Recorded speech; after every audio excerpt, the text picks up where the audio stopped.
النبيين محمد الأمين وعلى آله وصحبه أجمعين. أما بعد فأعوذ بالله من الشيطان الرجيم. بسم الله الرحمن الرحيم. رب اشرح لي صدري ويسر لي أمري واحلل عقدة من لساني يفقهوا قولي. اللهم ربنا آنس وحشتنا في قبورنا وارحمنا بالقرآن العظيم. اللهم اجعله لنا إماما ونورا وهدى ورحمة. اللهم ذكرنا منه ما نسينا وعلمنا منه ما جهلنا وارزقنا تلاوته آناء الليل وآناء النهار واجعله لنا حجة يا رب العالمين آمین. کل دو نشستوں میں تعارف قرآن کے ضمن میں جن عنوانات پر گفتگو ہو چکی ہے ان میں سے ایک تشنا رہا قرآن حکیم کی ترتیب اور تقسیم. اس کی تدوین کے بارے میں گفتگو ہماری مکمل ہو چکی تھی کہ قرآن حکیم کی تدوین 3 مراحل میں مکمل ہوئی. اولاً خود حضور صلی اللہ علیہ وسلم نے اللہ تعالیٰ ہی کے حکم سے قرآن مجید کو مرتب کر دیا اور اس مرتب شکل میں امت کو منتقل کیا. ترتیب معین ہو چکی تھی لیکن وہ کتابی شکل میں ما بین الدفتین جمع نہیں ہوا. اس کے بعد دوسرا مرحلہ آیا حضرت ابوبکر صدیق رضی اللہ تعالی عنہ کے عہد خلافت کے دوران، جب بہت سے حفاظ شہید ہو گئے جنگ یمامہ میں تو تشویش پیدا ہوئی کہ قرآن حکیم کو کتابی شکل کے اندر مرتب بھی کر لیا جائے، جمع کر لیا جائے. چنانچہ یہ کام حضرت ابوبکر صدیق کے عہد خلافت میں پورا ہو گیا اور اس کے لیے مصحف کا نام حضرت عبداللہ ابن مسعود کی تجویز پر حضرت ابوبکر صدیق رضی اللہ تعالی عنہ نے طے کیا. لیکن اس کے چونکہ ابھی پڑھنے کے انداز میں لوگوں کو کافی آزادی دی گئی تھی کہ اپنے اپنے لہجے کے مطابق لوگ پڑھ سکتے ہیں، تو اس سے محسوس ہوا کہ اب اس کے لکھنے کے انداز میں بھی فرق آ رہا ہے. تو اس لیے ضرورت محسوس ہوئی کہ اس کا ایک اسکرپٹ، ایک رسم الخط جو متفق علیہ ہو، اجماعی ہو، وہ طے کر دیا جائے. چنانچہ یہ تیسرا مرحلہ حضرت عثمان رضی اللہ تعالی عنہ کے عہد خلافت میں طے پایا. اسی لیے اس کو مصحف عثمانی کہتے ہیں، اس لیے کہ وہ رسم الخط اب ہمیشہ ہمیشہ کے لیے طے ہے. اس کے آفیشل نسخے تیار کیے گئے اور بڑے بڑے شہروں میں جو بھی اس وقت مسلمان ممالک تھے ایک ایک نسخہ بھیج دیا گیا اور باقی نسخے جو ہیں وہ طرف کر دیے گئے. تو اس طریقے سے گویا کہ ربع صدی کے اندر یہ تینوں مرحلے جو ہیں مکمل ہو گئے ہیں. اور جیسا کہ میں نے عرض کیا، سب تسلیم کرتے ہیں کہ جو قرآن آج ہمارے پاس ہے وہ وہی ہے بعینہ ہی جو محمد الرسول اللہ نے اپنی امت کو دیا تھا. البتہ جہاں تک قرآن کی ترتیب اور تقسیم کا تعلق ہے، بعض باتیں تو میں بیان کر چکا ہوں، ان کا صرف اجمالی اعادہ کروں گا. نمبر 1 یہ کہ قرآن کی جو بیسک یونٹ ہے، بنیادی اکائی، وہ آیت ہے. آیت کو ہم جملہ نہیں کہہ سکتے، آیت کو ورس نہیں کہہ سکتے، مصرع نہیں کہہ سکتے، اس کی اسی اصطلاح کو ہمیں ریٹین کرنا ہوگا. آیتیں چھوٹی بھی ہیں، بڑی بھی ہیں. آیتیں صرف حروف مقطعات پر بھی مشتمل ہیں اور مرکبات ناقصہ پر بھی مشتمل ہے. پورے جملے کی ایک آیت بھی ہے اور کئی جملوں پر ایک آیت بھی مشتمل ہے. یہ تمام امور توقیفی ہیں، یعنی حضور صلی اللہ علیہ وسلم کے بتانے پر موقوف علیہ.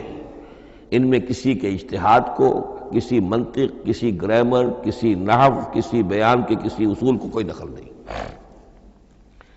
جہاں تک آیتوں کی تعداد کا تعلق ہے وہ مختلف فی ہے، وہ اتفاقی نہیں ہے. اس لیے کہ 6,500 کے لگ بھگ آیات ہیں. فرق کیوں ہے؟ ایک بڑا فرق تو اس وجہ سے واقع ہو جاتا ہے کہ تمام سورتوں کے آغاز میں جو آیت بسم اللہ لکھی ہوئی ہے اس کے ضمن میں ایک اختلاف ہے کہ آیا ہر مرتبہ اس آیت کو کاؤنٹ کیا جائے یا نہ کیا جائے۔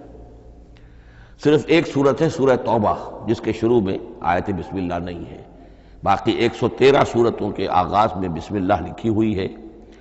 تو بعض حضرات اس کو سمجھتے ہیں کہ یہ کاؤنٹ نہیں کی جائے گی، بلکہ یہ تو در حقیقت صرف سورتوں کے درمیان فصل اور فرق قائم کرنے کے لیے یہ آیت بسم اللہ لکھ دی گئی ہے۔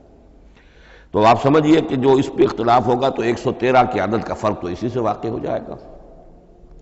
بعض اور مقامات پر بھی آیات کی تعداد میں قدر اختلاف ہے وہ روایات ہی کی بنیاد پر، کسی شخص کو خود یہ حق حاصل نہیں ہے کہ وہ اس میں کوئی فرق کر سکے، تبدیلی کر سکے۔ بہرحال 6,500 آیات ہے قرآن حکیم کی۔ آیتیں مل جل کر سورتوں کی شکل میں ہیں، ان کی تعداد متفق علیہ ہے 114۔ سورت سور سے بنا ہے، سور کے معنی فصیل ہے، گویا کہ ہر سورت جو ہے وہ اللہ تعالیٰ کے علم، معرفت، حکمت کا ایک شہر ہے۔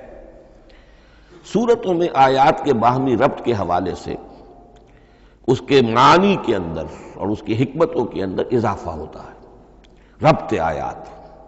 اور جس طریقے سے کہ مختلف موتیوں کو پرو دیا جائے ایک دھاگے میں، اس سے ہار وجود میں آئے، جو ترتیب ہوگی موتیوں کی اس سے ان موتیوں کا حسن دوبالا ہو جائے گا۔ ایسے ہی معاملہ آیات قرآنیہ کا ہے کہ جو ایک سورت کے اندر ہیں اور ہر سورت کا ایک مرکزی مضمون یا عمود ہوتا ہے، اور تمام آیتیں اس سے منطلق اور اس سے منسلک ہوتی ہیں۔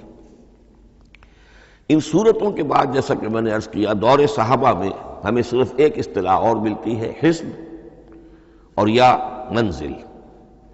وہ اس سہولت کے لیے کہ اگر ایک ہفتے میں پورا قرآن ختم کرنا ہو، اس کی تلاوت مکمل کرنی ہو تو روزانہ ایک حزب پڑھ لیا جائے۔ یہ چونکہ دور صحابہ میں بھی مذکور ہے، لہذا اس میں ہم دیکھتے ہیں کہ حسن موجود ہے، یعنی یہ کہ نہ تو یہ قباحت ہے کہ سورتوں کو توڑا گیا ہو، بلکہ پوری صورتیں شامل ہیں۔ کوئی مصنوعی مساوات قائم کرنے کی کوشش نہیں ہے، کوئی حزب نسبتاً تھوڑا سا زیادہ بڑا ہے، کچھ تھوڑا سا چھوٹا ہے، لیکن تقریباً مساوی ہے۔ خام خواہ کی کوئی مصنوعی مساوات قائم کرنے کی کوشش نہیں ہے۔ اور اس کے باوجود یہ حسن موجود ہے کہ سورہ فاتحہ کو اگر ہم علیحدہ رکھ دیں کہ وہ پورے قرآن حکیم کے لیے ایک دیباچہ اور مقدمہ ہے، تو پہلے حزب یا پہلی منزل میں 3 سورتیں، دوسرے میں 5، تیسرے میں 7، چوتھے میں 9، پانچویں میں 11، چھٹی میں 13، یہ سیڑھی ہے بالکل۔ اور جو آخری حزب مفصل کہلاتا ہے، اس میں چونکہ آخری پارے میں آپ کو معلوم ہے چھوٹی چھوٹی سورتیں ہیں تو تعداد 65 ہے، وہ بھی جو آخری تعداد ہے 13 اس کا ملٹیپل ہے۔ بہرحال یہ حزب یہ بھی دور صحابہ میں اس کا تذکرہ ہمیں ملتا ہے۔ البتہ جو مزید تقسیم کی چیزیں ہمارے ہاں معروف ہیں وہ بات کی چیزیں۔ رکوعوں میں طویل صورتوں کو تقسیم کیا گیا تاکہ ایک رکعت میں اگر طویل صورت میں سے کوئی آیات پڑھنی ہے تو اس طرح پڑھی جائیں کہ مضمون ٹوٹے نہ۔ یہ حجاج ابن یوسف کے زمانے میں یہ کام ہوا ہے اور بڑے غور و فکر سے ہوا، اور واقعتاً محسوس ہوتا ہے کہ معنوی جو ربط اور تعلق ہے اس کو ملحوظ رکھا گیا ہے۔ لیکن جو دوسری تقسیم ہمارے ہاں معروف ہو گئی ہے وہ پاروں کی ہے، اول تو یہ معلوم نہیں کہ یہ تقسیم کب ہوئی، مجہول الزمان ہے یہ۔ نمبر 2 یہ کہ اس میں یہ زیادتی بھی نظر آتی ہے کہ سورتوں کی فصیلیں توڑ دی گئی ہیں، گویا کہ ایک مصنوعی مساوات قائم کرنے کے لیے کہ 30 دن میں اگر قرآن مجید ختم کرنا ہو، ہر مہینے میں ایک ختم قرآن کوئی شخص کرنا چاہے تو روزانہ ایک پارہ پڑھ کر، لیکن یہ کہ اس میں وہ حسن موجود نہیں ہے، بلکہ یہ قباحت موجود ہے کہ سورتوں کاٹ دی گئی۔ اس کے بعد اب جو بات مجھے عرض کرنی تھی وہ یہ ہے کہ زیادہ عرصہ نہیں گزرا کہ قرآن حکیم کی ترتیب اور تقسیم کے ضمن میں ایک اور حقیقت سامنے آئی ہے، اور یہ حقیقت یہ ہے کہ قرآن حکیم کی سورتوں کے گروپس ہیں۔ اب یہ چونکہ ایک بالکل ماضی قریب کا معاملہ ہے، اس سے پہلے یہ ذکر موجود نہیں تھا۔ اول تو یہ بات بھی مان لیجئے کہ قرآن مجید میں ترتیب اور نظم، اس کے بارے میں ہمارے اسلاف نے نہ کوئی زیادہ محنت کی اور نہ انہوں نے سمجھا کہ اس میں کوئی خاص ربط ہونا ضروری ہے۔ لیکن یہ کہ عہد حاضر میں مولانا حمید الدین فراہی رحمۃ اللہ علیہ ہندوستان میں ایک ایسے عالم پیدا ہوئے کہ جنہوں نے نظم قرآن کو اپنا خاص موضوع بنایا کہ یہ جو آیات باہم جوڑی گئی ہیں تو آخر کوئی حکمت ہے، سورتوں میں جو ربط قائم کیا گیا ہے یقیناً حکمت پر مبنی ہے، ورنہ سب سے سیدھی ترتیب تو جیسا کہ میں نے کل عرض کیا تھا یہ ہوتی ترتیب نزولی سے قرآن کو مرتب کر دیا جاتا۔ لیکن یہ کہ سورتیں آپ کو معلوم ہے طویل سورتوں میں ایسا بھی ہے کہ وہ ایک وقت میں نازل نہیں ہوئی بلکہ متعدد اوقات میں، سورہ بقرہ جو ہے وہ تقریباً 2 سال میں اس کی جو تنزیل ہے وہ مکمل ہوئی۔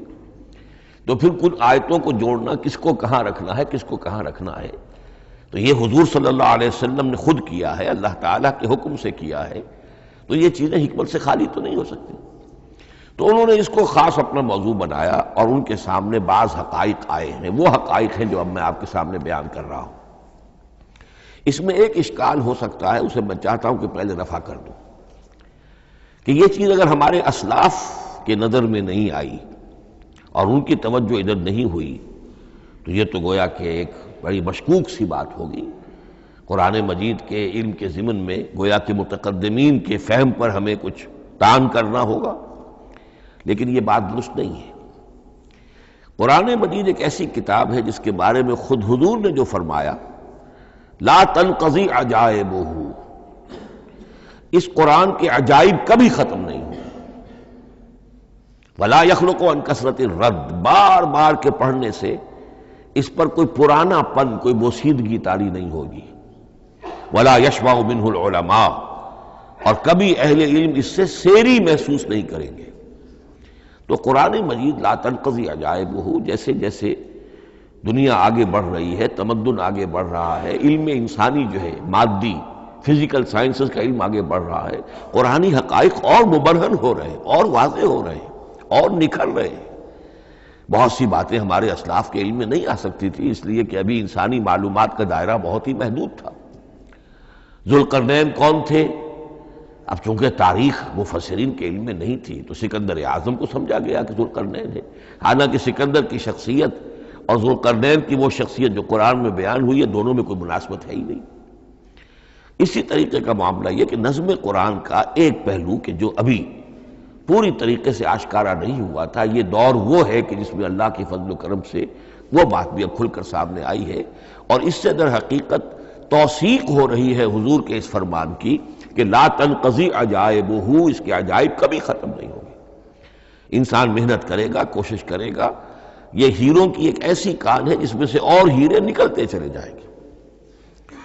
اس کے ضمن میں ایک بات تو میں نے آپ سے کل عرض کر دی تھی اور آج پھر بھی کہی ہے، سورتوں میں بھی ایک ربط ہے، آیات جو سورتوں کے اندر جوڑی گئی ہیں، پھر سورتیں اکثر و بیشتر جوڑوں کی شکل میں ہیں۔ اس کے کچھ مثالیں بھی کل میں نے آپ کو دی تھی۔ قرآن مجید کی ایک آیت مبارکہ ہے وَمِن كُلِّ شَيْءٍ خَلَقْنَا زَوْجَيْنِ لَعَلَّكُمْ تَعْقِلُونَ یا لَعَلَّكُمْ تَذَكَّرُونَ، مجھے پوری طرح یاد نہیں ہے۔ ہم نے ہر شے کو جوڑوں کی شکل میں پیدا کیا، اگرچہ اس کو چونکہ قرآن مخلوق نہیں ہے ہم اس پر اس کا اطلاق نہیں کریں گے، لیکن من کل شیء خلقنا زوجین، اس میں اس قدر کیٹیگوریکل سٹیٹمنٹ ہے کہ معلوم ہوتا ہے کہ یہ اصول اتنا اللہ تعالیٰ کے ہاں اتنا پسندیدہ ہے کہ قرآن مجید کی صورتوں میں بھی یہ صورتوں کے بھی جوڑوں کی شکل میں ہونا یہ بہت ہی اظہر من الشمس ہے۔ بعض جگہوں پر تو اظہر من الشمس ہے، بعض جگہوں پر ذرا تدبر کر کے بات معلوم ہوتی ہے۔ البتہ کہیں کہیں آپ کو نظر آئے گا کچھ منفرد صورتیں بھی ہیں، اور ان میں سے بعض یہ جب دوران ترجمہ یہ چیزیں آئیں گی تو اب میں صرف اس وقت حوالہ دے سکوں گا، بڑی تیزی سے ہمیں چلنا ہوگا، اس وقت میں چاہتا ہوں کہ ذہن میں یہ حقائق بیٹھ جائیں۔ بعض جگہوں پر آپ دیکھیں گے تین تین صورتوں کے گروپ ہیں، ان میں سے دو کے مابین تو نسبت زوجیت کامل ہے، بلکہ یہ سمجھ لیجئے نسبت زوجیت کہتے کس کو ہے، دو چیزیں مل کر کسی مقصد کی تکمیل کریں، ان دونوں میں ایسی نسبت ہونی چاہیے ریسیپروکل کہ وہ ایک دوسرے کی تکمیل کے لیے اور کسی مقصد کے حصول کے لیے ان کے مابین ایک تعلق قائم ہو، یہ زوجیت ہے۔ اسی طریقے سے قرآن مجید میں جب صورتیں آتی ہیں جوڑوں کی شکل میں تو کسی مضمون کا ایک رخ وہ ایک صورت میں آ جائے گا، اس کا دوسرا رخ دوسری صورت میں آ جائے گا، اور دونوں مل کر جسے ہم کہتے ہیں تصویر کے دونوں رخ، وہ رخ مکمل ہو جائیں گے، بات پوری ہو جائے گی۔ البتہ بعض جگہوں پر ہے کہ تین تین صورتوں کے سب گروپس ہیں۔ میں اس معاملے میں گروپ کا لفظ ریٹین کر رہا ہوں، اس لیے کہ قدیم تو یہ تصور تھا نہیں، جدید اصطلاح ہے، تو اس میں چونکہ اب بہت سے الفاظ انگریزی زبان کے اب اردو میں آ گئے ہیں کہ اس کی جگہ کوئی اور بہت ہی کوئی کوشش کر کے لفظ آیا جائے تو وہ شاید زیادہ عام فہم نہیں ہوگا یا عام فہم ہے۔ تو گروپس اور سب گروپس، چھوٹے گروپ بڑے گروپ، تو یہ چھوٹے گروپ جو ہے تین تین صورتوں کے، ان میں سے دو کے مابین تو نسبت زوجیت بتمام و کمال ہوگی اور تیسرے کی حیثیت ضمیمے کی ہوگی۔ اس کی مثالیں بعد میں آئیں گی۔ البتہ یہ جو ضمیمے ہوتے ہیں خود ان کے یا جو دوسری منفرد صورتیں ہیں خود ان میں آپ کو فصل کے ساتھ نسبت زوجیت مل جائے گی۔ اس سے آگے چلیے، اب اصل ہے وہ شے جس کو میں آج چاہتا ہوں بیان کرنا۔ قرآن حکیم کی صورتوں کی ایک گروپنگ اس اعتبار سے سامنے آئی، کچھ صورتیں مکی پھر مدنی پھر مکی پھر مدنی پھر مکی پھر مدنی پھر مکی پھر مدنی، ایسا کیوں ہے؟ بڑی قابل غور بات ہے، اس میں کوئی حکمت ہے؟ اور عجیب بات یہ سامنے آئی، اس اعتبار سے بھی قرآن کے 7 گروپ بنتے ہیں، ہر گروپ میں ایک یا ایک سے زائد مکی صورت اور پھر ایک یا ایک سے زائد مدنی صورتیں، ایک گروپ پورا ہو گیا۔ دوسرے گروپ میں پھر ایک یا ایک سے زائد مکی صورت، پھر ایک یا ایک سے زائد مدنی صورتیں، وہ پھر گروپ مکمل ہو گیا۔ یہ گروپ بھی قرآن حکیم میں 7 ہیں۔ یہ گروپ جو ہے قرات کے لیے نہیں ہے، یہ گروپ جو ہے معنوی تقسیم ہے، غور و فکر کے اعتبار سے، کہ ہر گروپ کا ایک عمود ہے، ایک مرکزی مضمون ہے، اور اس جس طریقے سے صورتیں دو مل کر ایک مضمون کی تکمیل کرتی ہیں، اسی طرح ہر گروپ کی مکی اور مدنی صورتیں مل کر ایک بڑے مضمون کی تکمیل کرتی ہیں۔ اس طریقے سے گویا کہ یہ قرآن مجید میں 7 گروپ ہیں بڑے بڑے، جو کہ جس میں کہ صورتیں جو ہیں وہ جمع کی گئی ہیں۔ مثلاً میں اب آپ کو اشارتاً بتا دوں، پہلے گروپ میں سورہ مکی جو ہے وہ صرف ایک ہے، سورہ فاتحہ، تعداد میں تو ایک ہے، وہ اپنے حجم کے اعتبار سے چھوٹی بھی ہے لیکن بہت بھاری صورت ہے۔ وَلَقَدْ آتَيْنَاكَ سَبْعًا مِنَ الْمَثَانِي وَالْقُرْآنَ الْعَظِيمِ، محض اس صورت کو بھی قرآن عظیم کہا گیا ہے۔ لیکن ایک صورت مکی سورہ فاتحہ، پھر 4 طویل ترین صورتیں مدنی، بقرہ، آل عمران، نساء، مائدہ۔ دوسرے گروپ میں 2 صورتیں مکی 2 مدنی، الانعام، الاعراف مکیات، الانفال، التوبہ مدنیات۔ تیسرا گروپ چلتا ہے 14 صورتیں مسلسل چلی جا رہی ہیں مکی، سورہ یونس سے، سورہ یونس، سورہ ہود، سورہ یوسف، سورہ رعد، سورہ ابراہیم، چلتے جائیے، سورہ حجر، سورہ نحل، سورہ بنی اسرائیل، سورہ کہف، سورہ مریم، سورہ طٰہٰ، سورہ انبیاء، سورہ حج اور سورہ مومنون، 14 صورتیں۔ اب آئی ایک مدنی صورت، سورہ نور، یہ تیسرا گروپ مکمل ہو گیا۔ چوتھے گروپ میں بھی یہی بات آپ کو نظر آئے گی۔ الفرقان سے سورہ سجدہ تک 8 صورتیں مکی ہیں، اور پھر ایک صورت آتی ہے سورۃ الاحزاب، وہ مدنی ہے۔ اب یہ جو ایک ایک صورتیں آئی ہیں، سورہ نور اور سورہ احزاب، ہر شخص کو اندازہ ہو جائے گا یہ آپس میں جوڑے کی شکل رکھتی ہیں، ان کے مضامین بہت ایک دوسرے سے مشابہ ہیں، بہت مشابہ ہیں، لیکن یہ کہ وہ اس طریقے کا جوڑا نہیں ہے کہ اسی گروپ میں ان کا جوڑا موجود ہو، اس کا جوڑا جو ہے وہ دوسرے گروپ میں ہے۔ پھر آئیے 5واں گروپ ہے سورہ سبا سے احقاف تک، یہ 13 صورتیں مکی ہیں، اور پھر سورہ محمد صلی اللہ علیہ وسلم سے سورۃ الحجرات تک 3 صورتیں مدنی ہیں، یہ کل 16 صورتیں ہیں۔ چھٹے گروپ میں سورہ قاف سے سورہ واقعہ تک 7 صورتیں، یہ مکی ہے، اور سورہ حدید سے سورہ طلاق تک 10 صورتیں مدنی ہیں، یہ 17 صورتیں ہیں۔ آخری جو ہے وہ سورۃ الملک سے سورۃ الاخلاص تک 46 صورتیں، اور سورہ معوذتین جو ہے یہ 2 ہے کہ جو مدنی ہے۔ بعض کا اس میں اختلاف ہے، وہ میں بعد میں عرض کروں گا، لیکن جو میری رائے ہے وہ میں آپ کے سامنے رکھ رہا ہوں۔ اس طریقے سے یہ 7 گروپ جو ہیں قرآن مجید میں سورتوں کے وجود میں آئے۔ ہر گروپ کا ایک مرکزی مضمون ہے۔ مثلا پہلے گروپ کا مرکزی مضمون شریعت ہے۔ سورہ فاتحہ میں اہدنا الصراط المستقیم، اے اللہ ہمیں سیدھا راہ دکھا، سیدھے راستے کی ہدایت بخش۔ اب وہ سیدھا راستہ کیا ہے؟ شریعت خداوندی، شریعت الہی، اور شریعت مکمل ہو جاتی ہے ان 4 صورتوں میں۔ شریعت محمدی کا جو بلو پرنٹ ہے، ابتدائی خاکہ جو ہے، وہ آپ کو سورہ بقرہ میں ملے گا، اور اس کی جو تکمیلی صورتیں ہیں، تکمیلی احکام ہیں، وہ سورہ مائدہ۔ اس کے علاوہ اس گروپ میں جو زیادہ زور ہے وہ سابقہ امت مسلمہ سے گفت و شنید۔ سابقہ امت مسلمہ میں یہودی اور نصارہ دونوں شامل ہیں۔ اب ان پر جرح بھی ہے، ان پر تنقید بھی ہے، ان کو ملامت بھی ہے، ان کو ان کی قرارداد جرم ان کے خلاف جو ہے وہ بھی دی گئی ہے، اور پھر یہ کہ ان کو معزول کر کے اور نئی امت کو اس مقام پر نصب کرنے کا اعلان ہے، اور ان کو بڑی زوردار دعوت ہے کہ اب محمد پر ایمان لاؤ اور قرآن پر ایمان لاؤ صلی اللہ علیہ وسلم۔ یہ پہلا گروپ ہے۔ اسی طریقے سے ہر گروپ کا، اب یہ ساتھ ساتھ جب ہم چلیں گے تو میں تفصیل کے ساتھ بیان کرتا جاؤں گا کہ اس گروپ کا یہ مرکزی مضمون ہے، اور اس طور سے یہ صورتیں آپس میں ایک دوسرے کے ساتھ مربوط ہیں۔ ان گروپوں میں آپ نے دیکھا ہوگا کہ پہلے اور آخری گروپ، ان کی ایک ریسیپروکل سی صورت ہے کہ پہلے گروپ میں مکی صورت صرف ایک چھوٹی سی، اور مدنی صورتیں 4-6 پارے سے زائد پر پھیلی، جبکہ آخری گروپ میں سارے دونوں پارے جو ہے سورہ ملک سے شروع ہو کر مکی صورتوں پر مشتمل ہے، آخر میں آ کر چھوٹی چھوٹی صورتیں وہ مدنیات ہیں۔ یہ ایک دوسرے کے بالکل ریسیپروکل ہیں، کانورس۔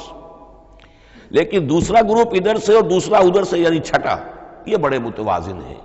2 صورتیں مکی، 2 مدنی، اور ادھر 7 صورتیں مکی اور 10 مدنی، لیکن 7 صورتیں جو ہیں وہ 3 رکوعوں کی ہیں، ان میں سے ایک 4 رکوع کی بھی ہے، اور اکثر و بیشتر وہ جو دوسری ہے وہ 2 رکوعوں کی ہے، تقریباً متوازن بنتی ہے۔ تو درمیان میں جو ہے ان میں جو مدنی صورتوں کا حصہ بہت کم ہے، اکثر و بیشتر جو ہے وہ مکی صورتیں ہیں۔ ان مکی صورتوں کے اندر بھی جو 6 گروپ تقریباً بنتے ہیں، اس لیے کہ پہلی گروپ کے اندر تو مکی صورت صرف سورہ فاتحہ ہے، تو ان میں سے پہلے 2 گروپوں میں رسالت کا مضمون مرکزی مضمون ہے، درمیانی 2 گروپوں میں توحید کا مضمون مرکزی مضمون ہے، آخری 2 گروپوں میں انذار آخرت کا مضمون مرکزی مضمون ہے۔ آخری صورتیں آپ کو معلوم ہے سورہ قاف سے شروع ہو کر، تو پھر یہ انذار آخرت جو ہے ان سب کا مرکزی مضمون ہے۔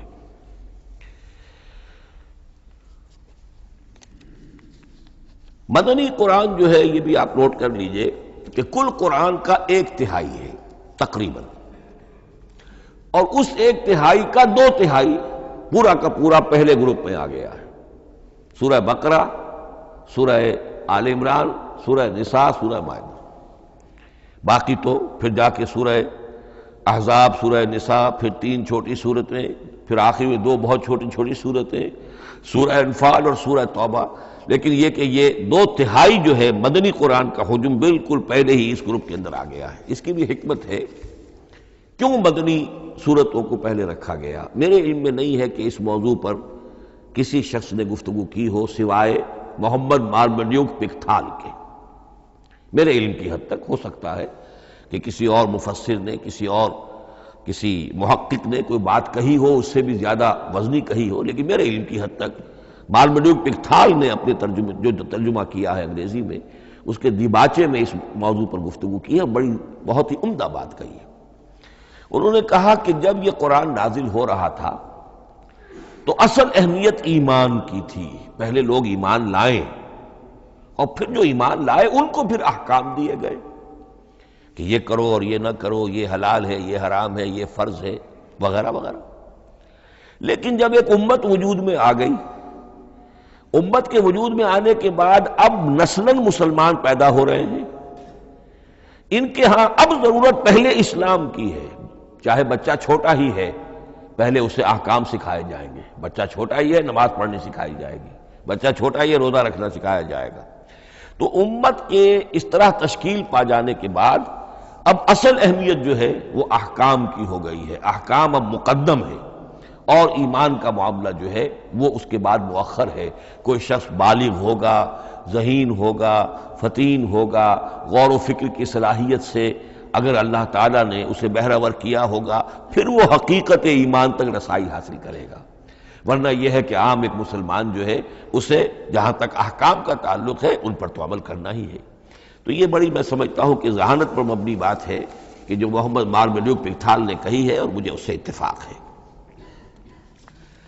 اب آئیے اگلا معاملہ، اگلی بحث، اگلا موضوع، قرآن کا موضوع کیا ہے؟ کیا قرآن فلسفے کی کتاب ہے، سائنس کی کتاب ہے؟ کیا یہ جیولوجی کی کتاب ہے، فزکس کی کتاب ہے، کس چیز کی کتاب ہے؟ تو پہلی بات یہ سمجھیے، قرآن کا موضوع ہے انسان، لیکن انسان کی اناٹمی نہیں، انسان کی فزیولوجی نہیں، انسان کی اینتھروپولوجی نہیں، کچھ نہیں، انسان کی ہدایت۔ یہ ہدایت کا لفظ بنیادی ہے قرآن مجید کے لیے۔ چنانچہ دیکھیے ذرا نوٹ کر لیجئے، سورہ بقرہ کے شروع ہی میں ھدی للمتقین، پھر اس کے وسط میں ھدی للناس، سورہ یونس میں فرمایا ھدی ورحمۃ للمؤمنین، سورہ لقمان میں فرمایا ھدی ورحمۃ للمحسنین، سورۃ البقرہ اور نحل میں فرمایا، نمل میں ھدی وبشریٰ للمؤمنین، آل عمران میں وموعظۃ للمتقین، ھدی وموعظۃ للمتقین، پھر 3 مرتبہ الہدی هو الذی ارسل رسولہ بالہدی ودین الحق لیظہرہ علی الدین کلہ۔ الہدی، ہدن نکرہ ہے، الہدی معرفہ ہو گیا، یعنی ہدایت کاملہ، ہدایت تامہ، ہدایت ابدی۔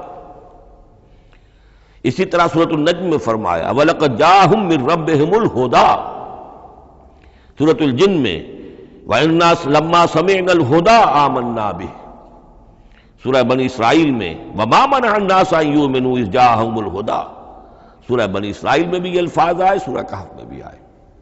تو قرآن کا موضوع ہے ہدایت، اور اس کو اب ذہن میں رکھیے کہ انسان کے علم کے 2 گوشے ہیں۔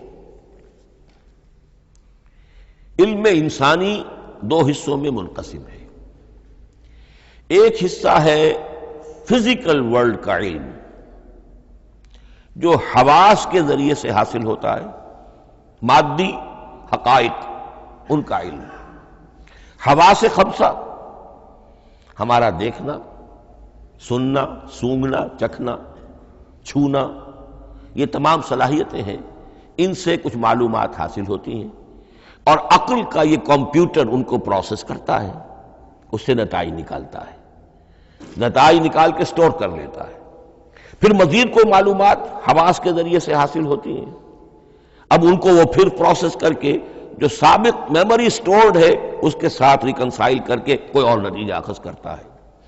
اس طرح رفتہ رفتہ رفتہ رفتہ انسان کا یہ علم بڑھتا چلا جا رہا، اور ہم نہیں کہہ سکتے کہ ابھی اور کہاں تک جائے گا۔ آج سے چند 100 سال پہلے بھی انسان تصور نہیں کر سکتا تھا کہ انسانی علم وہاں پہنچ جائے گا جہاں آج پہنچ چکا ہے۔ اس علم کا وحی سے کوئی تعلق نہیں،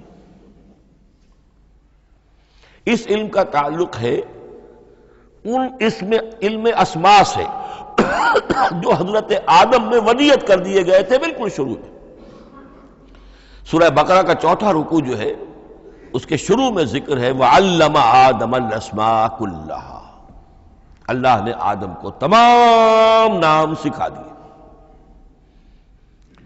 اور اس کے آخر میں ذکر ہے جب آدم کو اور حوا کو حکم دیا گیا کہ اب زمین میں جا کر اور وہاں کا چارج سنبھالو، تو فرمایا وَإِمَّا يَأْتِيَنَّكُم مِّنِّي هُدًى فَمَن تَبِعَ هُدَايَ فَلَا خَوْفٌ عَلَيْهِمْ وَلَا هُمْ يَحْزَنُونَ۔ وہ علم ہدایت ہے، یہ 2 چیزیں بالکل علیحدہ ہیں۔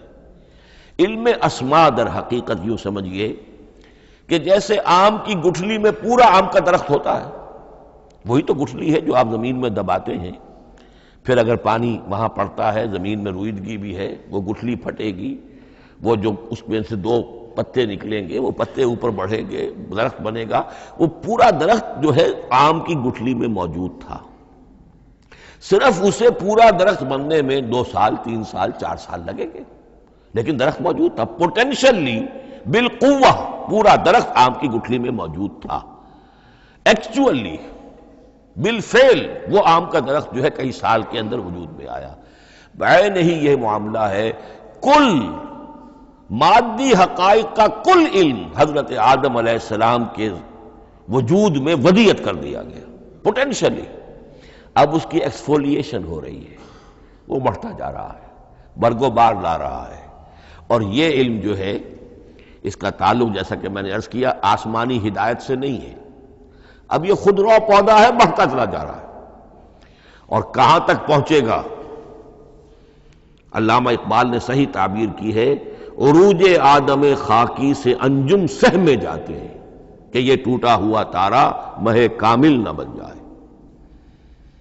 علامہ کی زندگی میں تو انسان نے چاند پر قدم نہیں رکھا تھا، لیکن یہ کہ اب تو چاند پر قدم رکھ کر انسان آ چکا۔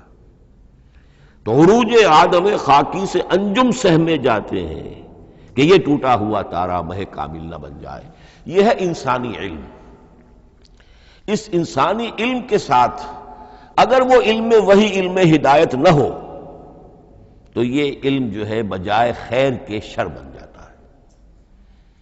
آج وہ شیطانی قوت بن چکا ہے، وہ علم ہلاکت کا سامان بن چکا ہے، تباہی کا ذریعہ بن چکا ہے۔ لیکن اس کے ساتھ دوسری بات ضروری تھی جو کہ وحی کے ذریعے سے آنے والا علم تھا، فَإِمَّا يَأْتِيَنَّكُم مِّنِّي هُدًى فَمَن تَبِعَ هُدَايَ فَلَا خَوْفٌ عَلَيْهِمْ وَلَا هُمْ يَحْزَنُونَ۔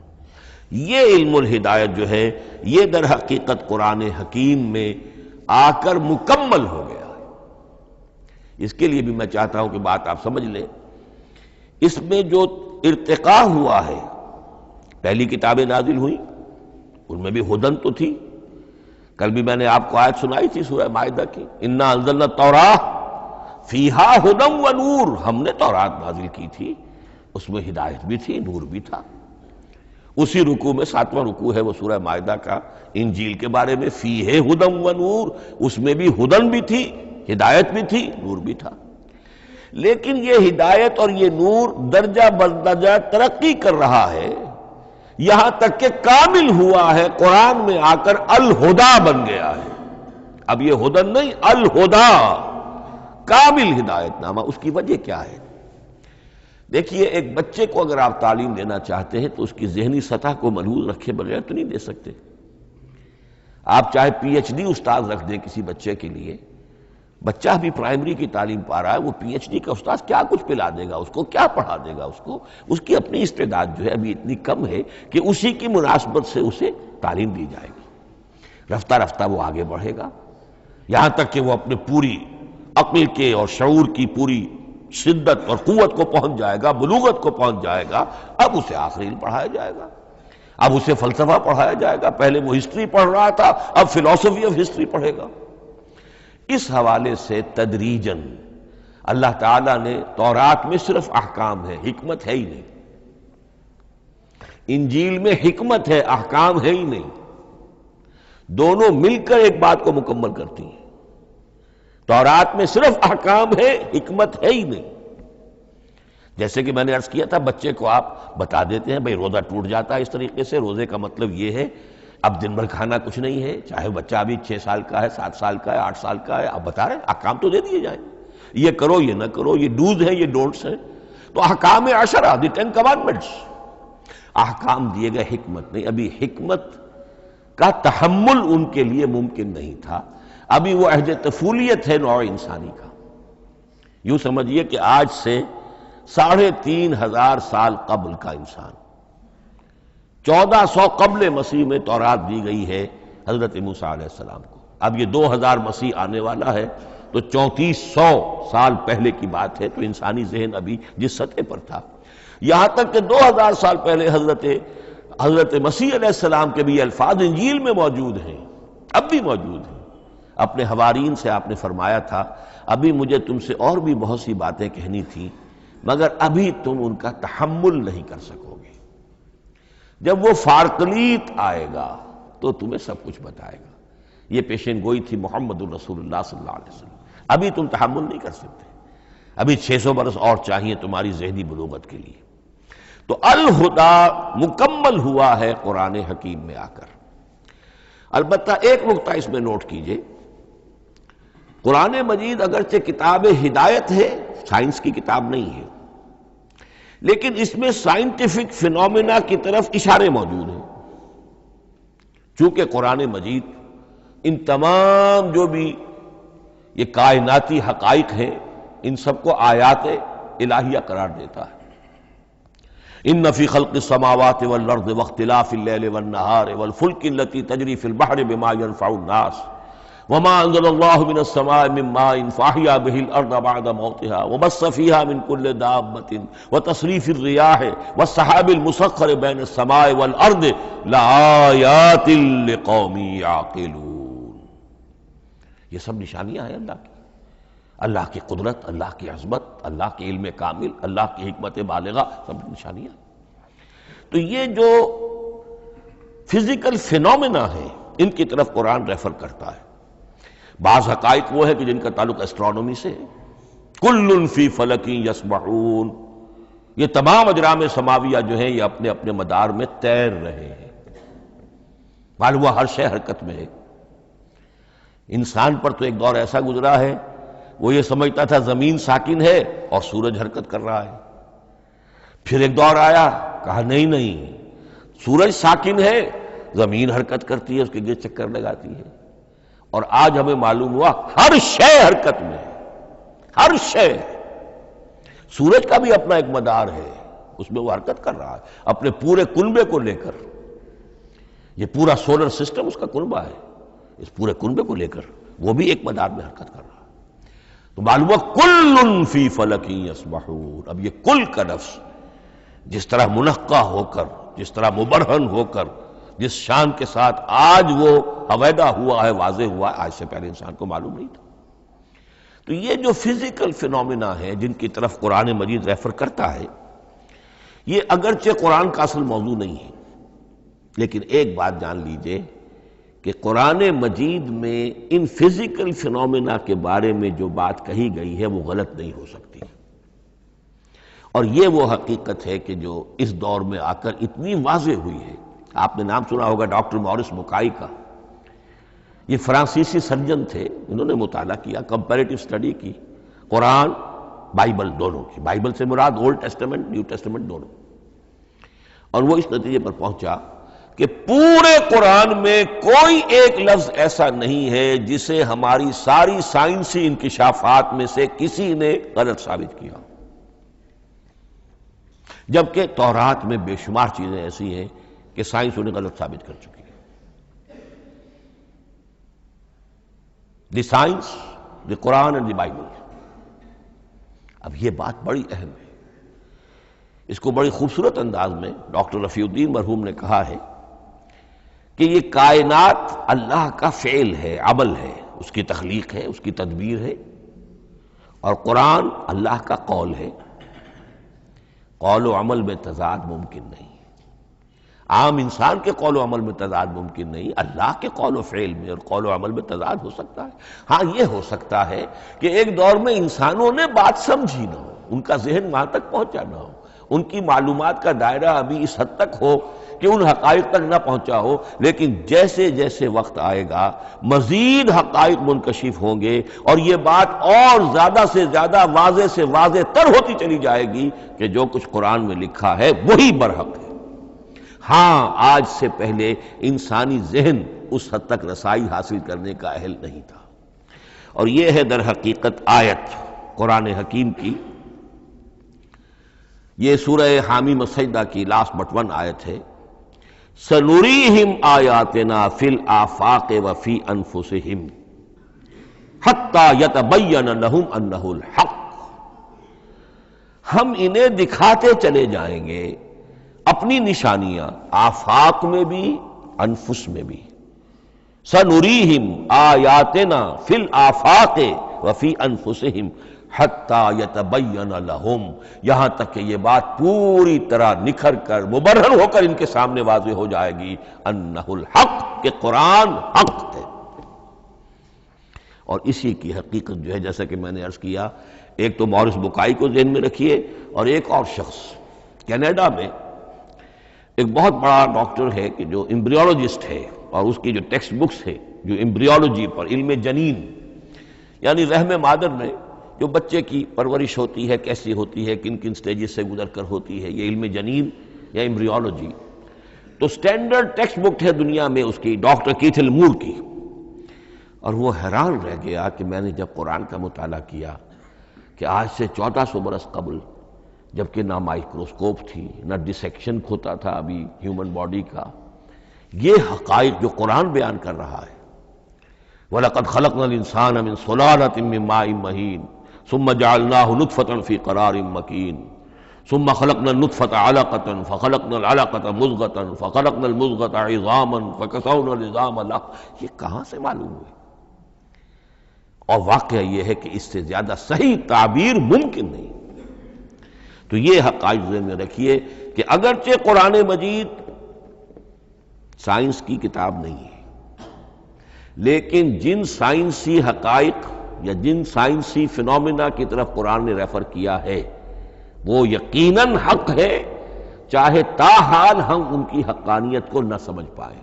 مثلا آج بھی مجھے نہیں معلوم کہ قرآن جو 7 آسمان کہتا ہے تو وہ 7 آسمان سے کیا مراد، مجھے نہیں معلوم، لیکن مجھے یقین ہے کہ ایک وقت آئے گا کہ انسان سمجھے گا کہ ٹھیک ٹھیک یہ الفاظ جو ہیں 7 آسمان، یہ منطبق ہوتے ہیں اس حقیقت پر جو آج ہمارے علم میں آئی ہے، پہلے نہیں آئی تھی۔ البتہ ایک اور نقطہ جو بہت اہم ہے عملی اعتبار سے، میں نے اسی لیے یہ ساری تمہید کی ہے کہ قرآن سائنس کی کتاب نہیں ہے، نہ سائنس کی ہے نہ ٹیکنالوجی کی ہے۔ اس حوالے سے ایک بڑا منطقی نتیجہ نکلتا ہے، اور وہ یہ ہے کہ اگر ہمارے اسلاف نے قرآن کی ان آیات کا کوئی خاص مفہوم معین کیا اپنے دور کی معلومات کی سطح پر، ہمارے لیے لازم نہیں ہے کہ ہم اس کی پیروی کریں۔ سائنسی فنومینا کو جو سائنسی ترقی ہو رہی ہے اس کے حوالے سے سمجھیں گے۔ یہاں تک کہ اب آخری بات عرض کر رہا ہوں، خود حضور کا فرمان بھی اس میں قطعی نہیں ہوگا۔ یہ بات بہت ثقیل اور گراں گزرے گی بہت سے لوگوں پر۔ سائنس اور ٹیکنالوجی میں اگر حضور کی کوئی حدیث بھی سامنے آ جائے تو اس کو بھی ہم کوئی دلیل قطعی نہیں سمجھیں گے۔ اس کی وجہ کیا ہے؟ ایک واقعہ بہت اہم ہوا حضور کی زندگی میں۔ حضور جب ہجرت فرما کر تشریف لائے مدینہ منورہ، تو آپ کو معلوم ہے کہ حضور کی پیدائش مکے کی، ساری زندگی آپ نے وہاں گزاری۔ وہ وادی غیر ذی زرع ہے، وہاں کوئی پیداوار، کوئی زراعت، کوئی کاشت ہوتی نہیں تھی، آپ کو کوئی تجربہ سرے سے نہیں تھا۔ ہاں تجارت کا تجربہ تھا، بھرپور تجارت کی تھی۔ یہاں آئے تو آپ نے دیکھا کھجوروں کے سلسلے میں انصار مدینہ تعبیر نخل، وہ اس کا ایک اصطلاح ہے۔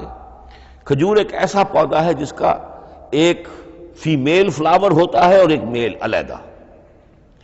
اب میل فلاور اور فیمیل فلاور ان دونوں کو قریب لے آئیں تو اس سے اس بات کا زیادہ امکان ہو جاتا ہے فرٹیلائزیشن ہو اور پھل بنے اور زیادہ آپ کو پھل حاصل ہو، فصل زیادہ ہو۔ اگر وہ فاصلے پر رہیں گے تو ہو سکتا ہے کہ اس کا امکان کم ہو، تو وہ ان کو قریب جوڑ دیتے تھے۔ حضور نے دیکھا تو آپ نے فرمایا کہ آپ لوگ ایسا نہ کریں تو کیا ہے، یعنی نیچر جو ہے، nature can take care of it self, آخر فطرت ہے، فطرت نے یہ ساری چیزیں بنائی ہیں، آپ ایسا نہ کریں تو کیا ہے۔ صرف یہ کہا آپ نے روکا نہیں، لیکن ظاہر بات ہے صحابہ کرام کے لیے رضوان اللہ تعالی علیہ اجمعین حضور کا اتنا کہنا بھی گویا کہ حکم کے درجے میں تھا۔ انہوں نے اس سال وہ کام نہیں کیا، فصل کم ہو گئی۔ اب وہ ڈرتے ڈرتے جھجکتے جھجکتے حضور کی خدمت میں آئے۔ حضور آپ نے فرمایا تھا ہم نے وہ نہیں کیا، تعبیر نخل اس سال نہیں کی ہم نے، فصل کم ہوئی ہے۔ آپ نے فرمایا انتم اعلم بامور دنیاکم، اس کا ایک ایک لفظ یاد کر لیجئے، انتم اعلم بامور دنیاکم، اپنے یہ دنیاوی اور مادی معاملات میں تم زیادہ تجربے کار ہو، تم زیادہ حقائق سے واقف ہو، میں عالموں کا لفظی ترجمہ یہاں کرنا جو ہے اس کی جرت مجھے نہیں ہو رہی، تم زیادہ واقف ہو ان چیزوں سے، میں یہ چیزیں سکھانے نہیں آیا۔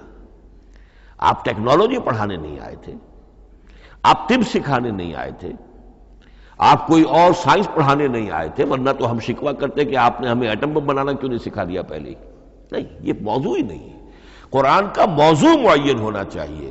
قرآن کا موضوع انسان کی ہدایت، اس ہدایت کے لیے جس قدر اس کو ضرورت ہے علم کی کہ وہ جو یہ فزیکل فینومینا ہیں ان کے حوالے سے بھی ہدایت حاصل کرے، اس حد تک ان کا تذکرہ ہے۔ لیکن یہ یقین اور ایمان ہونا چاہیے کہ قرآن مجید کے الفاظ میں جو شے مضمر ہے وہ کبھی غلط ثابت نہیں ہوگی۔ یہ ہو سکتا ہے کہ قرآن کی کسی آیت کا کوئی مفہوم ہمارے اسلاف نے 1000 برس پہلے یا 600 برس پہلے سمجھا ہو اور وہ مفہوم غلط ثابت ہو جائے، وہ ایک علیحدہ بات ہوگی، لیکن قرآن مجید کا ٹیکسٹ جو ہے اس کے اندر کہیں ایسی بات نہیں آ سکتی۔ اب آئیے فہم قرآن کے اصول۔ ظاہر بات ہے کہ اس موضوع پر اصول تفسیر پر کوئی مجھے تفصیلی اس وقت گفتگو کرنے کا موقع تو نہیں ہے، البتہ یہ کہ 7 گنتی کر کے چیزیں نوٹ کر لیجئے کہ جس سے قرآن مجید کے فہم میں سہولت حاصل ہوگی۔ پہلی بات وہ جو کسی درجے میں پہلے بھی سامنے آ چکی ہے، قرآن کا اسلوب استدلال منطقی نہیں ہے، فطری ہے۔ ایک ہوتا ہے منطق کی گتھیوں سے اور منطق کے اصولوں سے اور منطق کی دلیلوں سے بات ثابت کی، یہ نہیں۔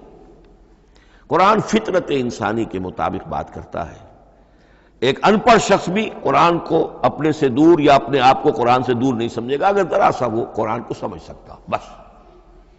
لیکن یہ ہے کہ قرآن مجید کا جو اسلوب ہے وہ ایک تو یہ کہ منطقی نہیں ہے، فطری ہے، یا اس میں اگر ایک لفظ کا اضافہ کیا جائے خطابی ہے۔ خطابی کیا ہوتا ہے؟ جو میں کل عرض کر چکا ہوں، خطبے کی ایک شان ہوتی ہے، وہ دلیل کے ساتھ ساتھ جذبات سے بھی اپیل کرتا ہے، اور اس میں آپ کو ایک اپنے باطن میں جھانکنے کی دعوت دی جاتی ہے۔ تم ذرا اپنے باطن میں جھانک کر دیکھو۔ بعض آیات ایسی ہیں، بڑی پیاری آیات ہیں، افی اللہ شک فاطر السماوات والارض، بس کیا اللہ کی ہستی میں بھی کوئی شک ہو سکتا ہے جو آسمان اور زمین کا پیدا کرنے والا ہے؟ غور کرو، سوچو۔ یہ صرف آپ کے دروں بینی، آپ کو اپنے اندر جھانکنے کی دعوت ہے۔ اسی طرح اَإِنَّكُمْ لَتَشْهَدُونَ أَنَّ مَعَ اللَّهِ آلِهَةً أُخْرَىٰ، کیا واقعتاً تم اس کی گواہی دیتے ہو کہ اللہ کے ساتھ کوئی اور بھی الہ ہے؟ یہ گویا کہ کسی کے آنکھوں میں آنکھیں ڈال کر پیئرسنگ آئیز کے ساتھ کسی سے سوال کرنا، کیا واقعی؟ اور اس مندر حقیقت کون سی ہے پس منظر میں؟ یہ بنائے ہوئے ڈھکوسلے ہیں، ان پر خود تمہارا دل مطمئن نہیں ہے۔ تم کہتے تو ہو یہ ہمارا عقیدہ ہے اور یہ ہماری بات ہے اور یہ ہمارا موروثی عقیدہ ہے، ھذا ما وجدنا علیہ آباءنا، ہم نے آباء، لیکن واقعتاً غور تو کرو، کیا واقعی تم گواہی دیتے ہو کہ اللہ کے سوا کوئی اور الہ بھی موجود ہے؟ اس کو آپ کہیں گے خطابی انداز۔ نمبر 2، قرآن حکیم میں 2 طرح کی آیات ہیں، محکمات اور متشابہات۔ یہ سورہ آل عمران کے شروع میں یہ بہت اہم مضمون جو ہے وہ آ گیا ہے۔ هو الذی انزل علیک الکتاب منہ آیات محکمات ہن ام الکتاب واخر متشابہات، آل عمران آیت نمبر 7۔ اب یہ جو متشابہات ہیں یہ کون سی ہیں اور محکمات ہیں وہ کون سی ہیں، اس کو ذہن میں رکھیے۔ نمبر 1، محکم قطعی، تمام جتنی بھی آیات احکام ہیں وہ محکم، یہ کرو یہ نہ کرو، یہ جائز یہ حرام، آیات احکام محکم، اسی ایک مادے سے لفظ بنا ہے، یہ محکم بھی اور احکام حکم۔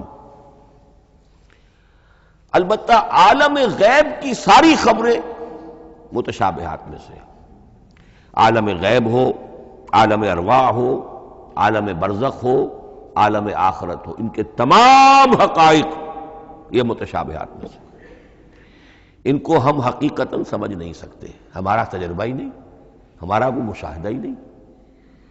جیسا کہ ایک حدیث میں آیا ہے، جنت کی جو بھی نعمتیں ہیں، ایک تو وہ نعمتیں جن کا ذکر قرآن میں ہے اور ان الفاظ میں ہے جن سے ہم واقف ہیں۔ اب ان میں تو یہ ہے کہ حور و قصور اور پھل اور یہ اور دودھ اور شہد اور وغیرہ وغیرہ وغیرہ، وہ چیزیں ہم جانتے ہیں، تو وہ بھی حق ہے، ایسے ہی ہوں گی، اتوب ہی متشابہہ، لیکن یہ صرف نزل ہے، یہ تو ابتدائی مہمان نوازی ہے۔ نزل من غفور الرحیم، جو اصل ضیافت ہونی ہے اہل جنت کی، اس کے بارے میں فرمایا وہ نعمتیں ملیں گی، ما لا عین رات ولا اذن سمعت وما خطر علی قلب بشر، جو نہ کسی آنکھ نے کبھی دیکھی، نہ کسی کان نے کبھی سنی، نہ کسی انسان کے دل پر ان کا خیال تک وارد ہو، انہیں ہم کیا سمجھیں گے؟ تو عالم برزخ، عالم آخرہ، عالم غیب، عالم ارواح، ان کی تمام چیزوں کو ہم آیات متشابہات میں سے سمجھیں گے۔ البتہ یہ جو سائنٹیفک فنومینا والی باتیں ہیں مادی علوم کی، ان میں یہ ہے کہ متشابہ اور محکم ہونے کا معاملہ بدلتا چلا جا رہا ہے۔ جب تک وہ ہمارا سائنسی علم وہاں تک نہیں پہنچا تھا، وہ آیت ابھی متشابہ تھی، سمجھ میں نہیں آ رہی تھی، لیکن اب جب کہ وہ بات وہاں پہنچ گئی اور کھل گئی بات، اب معلوم ہوا کل فی فلک یسبحون، اب یہ آیت محکمات میں آ گئی، اب یہ وہ بات نہیں رہی کہ جس کا صحیح مفہوم سمجھنا ہمارے لیے مشکل ہو۔ تیسری بات، تفسیر اور تعویل میں کیا فرق ہے؟ تفسیر کا عام طور پر لفظ استعمال ہوتا ہے لفظی طور پر، الفاظ کی بحث، نحوی بحث، قواعد گرامر جو ہے ان کے حوالے سے جو بحث کی جائے گی وہ تفسیر ہے، اور اس کی اصل حقیقت اور مدلول کو سمجھنے کی جو کوشش کی جائے گی وہ تعویل ہے۔ تو یہ دو الفاظ جو ہیں یہ مختلف ہوں گے، تفسیر اور تعویل۔ نمبر 4، تعویل عام اور تعویل خاص، یہ بہت اہم موضوع ہے۔ دیکھیے قرآن مجید نازل ہوا ایک خاص ٹائم اینڈ سپیس پس منظر میں، آج سے 1400 برس قبل 610 عیسوی سے لے کر 632 عیسوی تک نازل ہوا، حجاز میں نازل ہوا۔ اس کی ایک اولین مخاطب قوم تھی، وہ ان پڑھ قوم تھی، امی قوم تھی، پڑھے لکھے شاذ الشاذ کالمعدوم کے درجے میں تھے، وہاں فلسفے کا سوال نہیں، کوئی منطق کی بات نہیں، کچھ بھی نہیں، اور اولین مخاطب وہی ہیں، اور جو بھی حالات ہیں اس وقت کے ان کے حوالے سے بات کی جا رہی ہے۔ اب قرآن مجید کی ہر آیت پر اولاً غور ہوگا اس اعتبار سے، جب یہ نازل ہوئی ہے تو اس کا اس وقت کیا مفہوم سمجھا گیا، اس خاص کانٹیکسٹ میں، ٹائم اینڈ سپیس کانٹیکسٹ میں کیا مفہوم سمجھا گیا، یہ ہے تعویل خاص۔ لیکن اب دوسری طرف دیکھیے، یہی کتاب ہدایت ہے ابد الآباد تک کے لیے، اسی کتاب کو 20ویں صدی عیسوی کے انسان کے لیے بھی ہدایت نامہ بننا ہے۔ اگر دنیا طویل ہے اور 500 برس تک ہے تو 25ویں صدی عیسوی کے انسان کے لیے بھی ہدایت نامہ یہ کتاب بننی ہے۔ یہ عرب کے امیین کے لیے ہدایت نامہ تھی تو ایران کے فلسفیوں کے لیے بھی تو ہدایت نامہ تھی۔ لہذا ان الفاظ کے اندر یہ قرآن کے اعجاز کا وہ پہلو ہے جو بہت نمایاں ہے کہ ان الفاظ کے اندر کہ جو ایک خاص کانٹیکسٹ میں نازل ہوئے اور اس وقت ان کا ایک معین مفہوم سمجھا گیا، انہی میں وہ عموم بھی موجود ہے کہ اسی سے ہمیشہ کے لیے ہدایت اخذ کی جا سکتی ہے۔ اس کو ہم کہیں گے تعویل عام، اس کانٹیکسٹ سے ذرا نکال کر اب اس آیت کے الفاظ، اس کا در و بست، اس کا ما سبق، اس کے بعد ما بعد، سیاق و سباق، اس کے حوالے سے بیٹھ کر بات کی جائے۔ تعویل خاص میں شان نزول پیش نظر رہے گا، تعویل عام میں اس آیت کے الفاظ، ان کا در و بست اور آیت کا سیاق و سباق یہ زیادہ زیر بحث رہے گا۔ تو معلوم ہوا کہ یہ دونوں چیزیں اپنی اپنی جگہ اہم ہیں۔ نہ تو انسان صرف تعبیر خاص تک اپنے آپ کو محدود کر لے، اگر وہ کرے گا تو گویا کہ وہ صرف اس دور کا قرآن پڑھ رہا ہے، آج کا قرآن وہ نہیں پڑھ رہا۔ قرآن کے اندر تو واقعتاً یہ شان ہے کہ میں جس کے لیے الفاظ یہ استعمال کیا کرتا ہوں کہ ہر دور کے افق پر ایک خورشید تازہ کے مانند طلوع ہوگی یہ کتاب۔ معلوم ہوگا آج کا قرآن ہے، یہ ہمیں آج ملا ہے قرآن، اور گویا کہ آج جو ہمیں مسائل درپیش ہے ان کا حل ہے جو یہ قرآن پیش کر رہا ہے۔ یہ اس کا اعجاز ہے، یہ اس کا کمال ہے۔ اس اعتبار سے نوٹ کیجئے تعویل خاص اور تعویل عام، یہ الفاظ چونکہ بار بار دورہ ترجمہ آئیں گے تو اس لیے میں نے ان اصطلاحات سے چاہا کہ آپ واقف ہو جائیں۔ ایک اور اس میں بات سمجھنے کی ہے تذکر اور تدبر۔ قرآن سے بنیادی ہدایت حاصل کر لینا، اس کے لیے قرآن انتہائی آسان ہے۔ وَلَقَدْ يَسَّرْنَا الْقُرْآنَ لِلذِّكْرِ فَهَلْ مِن مُدَّكِرٍ۔ ذرا سی انسان کو عربی آتی ہو کہ براہ راست قرآن کا مفہوم آپ کے ذہن اور قلب پر نازل ہوتا چلا جائے، بس قرآن کا اصل جو پیغام ہے، جو اس کی اصل ہدایت ہے، اس کی تمثیل یوں سمجھیے کہ سمندر میں اگر کوئی آئل ٹینکر جو ہے ٹوٹ جائے تو میلوں جو آئل ہوتا ہے وہ سطح سمندر کے اوپر پھیل جاتا ہے، سطح پر رہے گا، نیچے تو جائے گا نہیں۔ تو یوں سمجھیے کہ قرآن مجید کا جو لب لباب ہے، لب لباب وہ اس کی سطح پر موجود ہے، لیکن اس کے یہ مطلب نہیں ہے کہ صرف سطح ہی سطح ہے، اس کی گہرائی فیتم لس، اس کی گہرائی وہ ہے کہ جس کی کوئی حد نہیں۔ اب اس کے لیے تعمق، گہرائی میں غوطہ زنی کرنا، قرآن میں ہو غوطہ زن اے مرد مسلمان، اس کے اعتبار سے یہ دنیا کی مشکل ترین کتاب، اچھی طرح سمجھ لیجیے، اس کی تہ تک پہنچنا ممکن ہی نہیں۔ غلطی سے ہم کبھی کبھی کسی شخص کی مدح کرتے ہوئے کہہ دیتے ہیں فلاں شخص کو قرآن پر بڑا عبور حاصل ہے۔ ایک عالم دین نے یہ الفاظ میرے بارے میں کہہ دیے تھے، میں نے فوراً ٹوک دیا۔ میں نے کہا آپ کیا، یہ قرآن کی آپ نے گویا کہ قرآن مجید کی شان میں گستاخی کی ہے، قرآن کی توہین کی ہے۔ عبور کہتے ہیں ایک کنارے سے دوسرے کنارے کو چلے جانا، دریا عبور کر لیا، قرآن کے کنارے ہے ہی نہیں، یہ ناپیدا کنار سمندر ہے، اس سمندر کا کوئی کنارہ نہیں، نہ اس کی گہرائی اور نہ اس کے کنارے۔ لہذا پوری زندگی کوئی امام راضی ہو، کوئی زمخشری ہو، کوئی ہو، پوری زندگی کھپا کر بھی وہ یہ نہیں کہہ سکے گا کہ میں نے قرآن مجید کو بتمام و کمال سمجھ لیا ہے۔ معاذ اللہ، معاذ اللہ، معاذ اللہ، ناممکن۔